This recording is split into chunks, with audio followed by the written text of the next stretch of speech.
Hello everyone and welcome to Fiction Friday. Today we have episode 13 of The Squire. I hope you enjoy it. Wow, did you know this was here? Rain asked. They stood together in the yard along with the other stunned refugees. The others gaped at the keep and the walls. She figured they'd never been in a fort before, much less a castle like where she grew up. Cole shook his head. From his expression, he clearly had no idea. Of course, she was technically the ruler of the country, and she'd had no idea either. It was becoming clear to Rain just how little she knew about her country and its people. Had her parents tried to teach her, or had they not bothered, thinking her either too stupid or uninterested? In their defense, she had been uninterested. If her father had tried to tell her about a hidden fort in the middle of the wilderness, she would have yawned and tried to stay awake. Rain! Judging from his tone, Cole must have been trying to get her attention for a while. Ged wants to talk. I'll be back in a minute. Cole went to talk to the leader of the refugees, and with nothing better to do, Rain joined him. It's a miracle you found this place, Ged said. Dumb luck is more like it. We're safe for the moment, but it's a temporary fix. We'll either run out of food or the beastmen will find us before long. You're not much of an optimist, are you? Ged smiled and shook his head. I'm a realist, and the reality is we were getting low on food before we arrived. I have no idea what we have left, but if it's more than a week's worth, I'd be surprised. Mara came over and joined them. 3 days. Excuse me, dear. We've got enough food for 3 days, 5 if we cut back to 2 meals a day. Ged looked like his stomach hurt.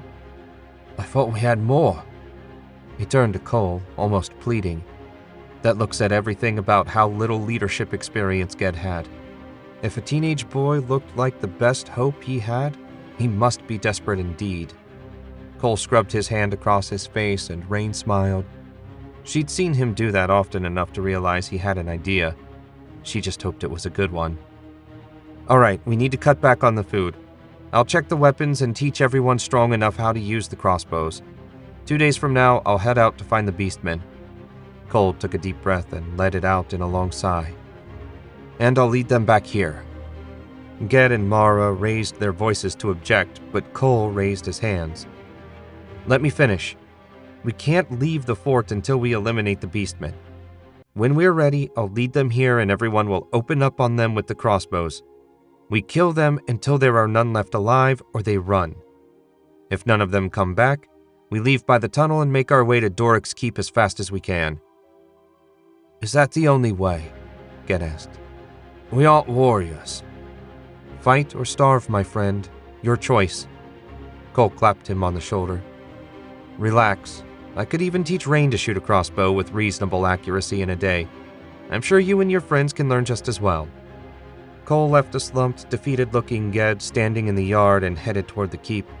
Rain trotted over to him. Can you teach me to shoot a crossbow? Sure.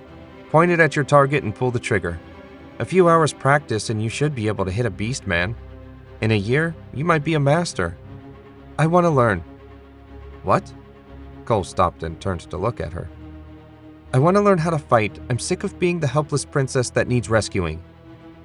Cole's eyes narrowed for a moment, then he nodded. You can train with the others, but when the beastmen come, I don't want you on the wall. Why? If I can help... Cole looked around to make sure no one was close enough to overhear. Because if a stray javelin or even a rock hits you, all this will have been for nothing. Saving these people is important, but if you die, it's all for nothing.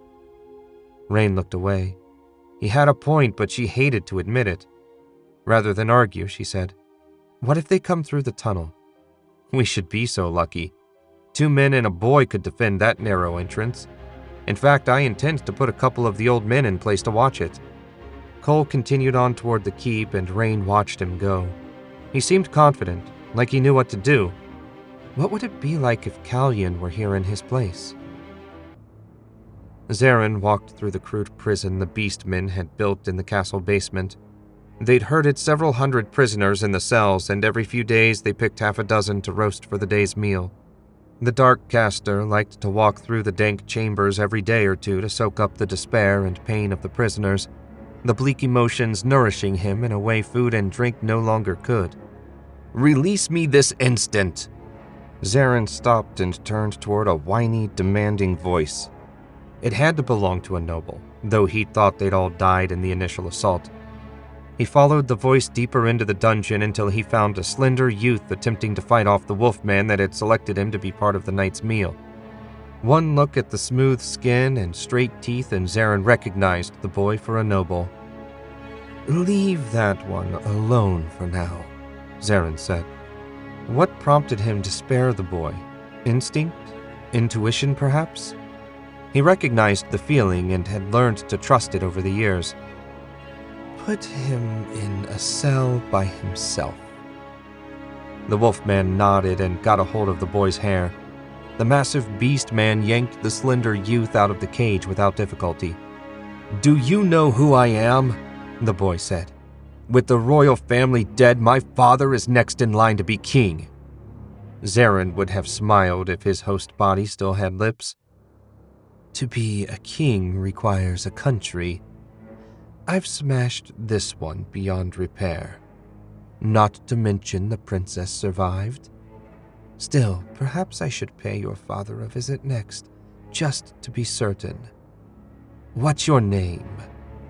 The boy must have realized what he was talking to, because he tried to shy away from Zarin, but the wolfman held him in place.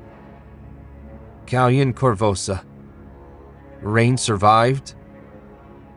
"Duke Corvosa's spawn. I know who your father is, boy. He's a coward who plays up to those with power and steps on those without it. A practical, if not terribly courageous, personal philosophy. How is it you know the girl?" "We were to be engaged before you attacked." "Better and better." Zarin focused his will on the wolfman. "I don't want this one harmed any further. I may find a use for him." 2 days of training seemed like enough when Cole suggested it, but after watching his trainees practice with their crossbows, he decided he'd been overly optimistic. Most of them could work the windlass without hurting themselves and hit a stationary target, but they still lacked any real proficiency. The biggest surprise of the group had been Rain. She wasn't quick with the windlass, but when she got ready, the bolt found its target more often than not. He wished he had another week, but the food situation said they had to make a move now. "Are you sure this is a good idea?" Get asked for the 5th time. "No, it's a terrible idea, but we're out of time. Just do what I told you and make sure you've got men at the gate day and night. I don't know when I'll get back, but I expect to have company with me." "We'll be ready." "No, you won't." Out loud, Cole said. "Good, I'm counting on you." He gave Ged a reassuring clap on the back and headed toward the gate. He'd found a stash of arrows in the armory and refilled his quiver. Cole felt a good deal better with 20 arrows than he had with 3, and the broadsword belted at his waist didn't hurt either. He'd have traded both for 2 squads of men-at-arms, but that seemed unlikely. Rain stood by the gate waiting to say goodbye, like a dutiful sister. He smiled as he approached the princess. She'd grown a lot since they joined up with the refugees. The way she helped with the wounded impressed him the most. He'd assumed being around injured people would bother her more than anything. "You'll be careful?" Rain said when he reached her. He couldn't say what surprised him more, that she seemed to mean it, or that he cared what she thought in the first place. "I'm leaving a safe fortress to find a large group of beastmen intending to get them to follow me. That's about as far from careful as you can get." She punched him on the shoulder. "You know what I mean." He grinned.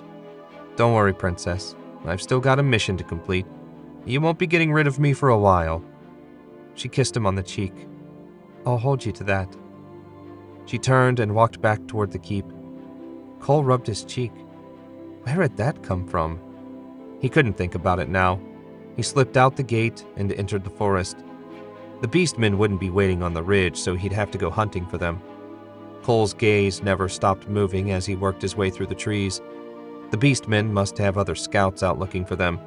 If he found another small group, he could track them back to the main force. His plan was risky.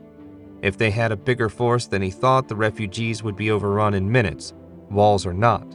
If the Darkcaster was with them, the battle wouldn't last even that long. Around noon, Cole's stomach rumbled. Like everyone else, he made do with 2 meals a day, and he hadn't bothered to bring anything with him. Well, it wasn't the first time he'd gone hungry, and at the rate things were going, it wouldn't be the last. He'd survive. If he knew how to do anything, it was survive. At 2 hours after noon, he spotted tracks. They looked like boarman hoof prints. Cole frowned. Boarmen made horrible scouts. Why would they be traipsing through the forest? The trail wasn't wide enough for more than a few to have come this way. Perhaps it was part of the group he'd seen waiting in ambush above the road. In that case, they might lead him back to the main force. Cole followed the trail for the rest of the day, and near twilight the snarls and grunts of a beastman camp caught his attention. He slowed down and approached the noises as quietly as possible. Cole got down on his stomach and crawled closer. Light from a fire poked through the evergreen brush around their camp. He parted the branches, and the breath caught in his throat. A couple hundred beastmen of every type milled around a large clearing. Meat roasted over half a dozen fires. Some of the pieces looked like human legs.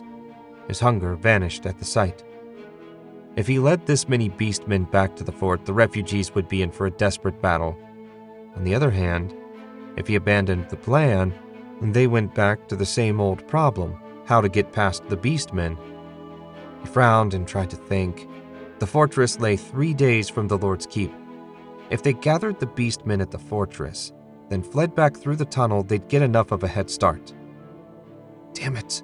There was no way a group burdened by kids and wounded could win a race with healthy beastmen. They'd have to fight it out and pray to the light they survived. If nothing else, they'd take a bunch of the ugly brutes with them. He studied the gathering and soon spotted a saber-fang sitting on a stump apart from the rest of the group. That had to be the commander. If he took out the leader, it would give them a better chance in the fight. He eased back from the brush, got into a crouch, and stuck 4 arrows into the dirt in front of him. The beastman wouldn't give him time for more shots. Cole knocked the first arrow and took a deep breath to center himself. When the fletching tickled his ear, he loosed. The first arrow took the saber-fang in the right eye, killing it instantly. He drew and loosed the next 3 in 2 seconds, and all of them found beastman flesh. At this range, he couldn't miss if he wanted to. A collective howl went up from the gathered monsters, and Cole took that as his cue to run. He fled through the dark forest, guided by the meager moonlight and his memory of the path he took to get there. The howls and snarls of the wolfmen reached him as the hunters took the lead. Outrunning the boarmen and saber-fangs didn't worry him, but the wolfmen with their long, lanky frames did. Cole had no idea how far he'd run when the thrashing behind him got too close for comfort. He drew an arrow, spun, and loosed at the first bit of movement he saw. A pained howl rewarded him, and he ran again. Maybe that arrow would buy him a little space. Wolfmen weren't the brightest creatures, but even they'd hesitate if they thought they'd catch an arrow for their trouble. Cole repeated the spin and shoot move twice more before he spotted the light of the refugees' fire glowing above the fort wall. Please let whoever's minding the gate be awake and ready. They wouldn't have much time to close it behind him. He burst through the saplings at the edge of the forest and raced for the open gate. He heard the beastmen a few steps behind him. It would be close. He put on a final burst of speed and shot through the gate. 4 men shoved it closed, and a 5th slammed a bar down to secure it. Cole fell to his knees and gasped for breath. That had been far too close. Frustrated howls from outside the walls drew people from the keep, crossbows at the ready. Rain emerged from the door. Cole smiled as she wrestled with her crossbow. She spotted him and rushed over. "Are you hurt?" Cole shook his head. Out of breath. That was a hell of a run. Get everyone up on the wall. I doubt they'll try anything in the dark, but we need to be ready. She left, he assumed, to find Ged. Cole grunted and climbed to his feet. He marched to the stairs and tried to project confidence like he remembered Sir Garrus doing. He didn't know if the refugees walking up the steps beside him were inspired, but he felt better for making the effort. Thanks for listening to this week's episode of Fiction Friday. If you liked what you heard, you can find more of my fiction on my website, jamesewisher.com. Please consider liking, subscribing, and sharing with anyone else you think might enjoy the show. Until next week, goodbye.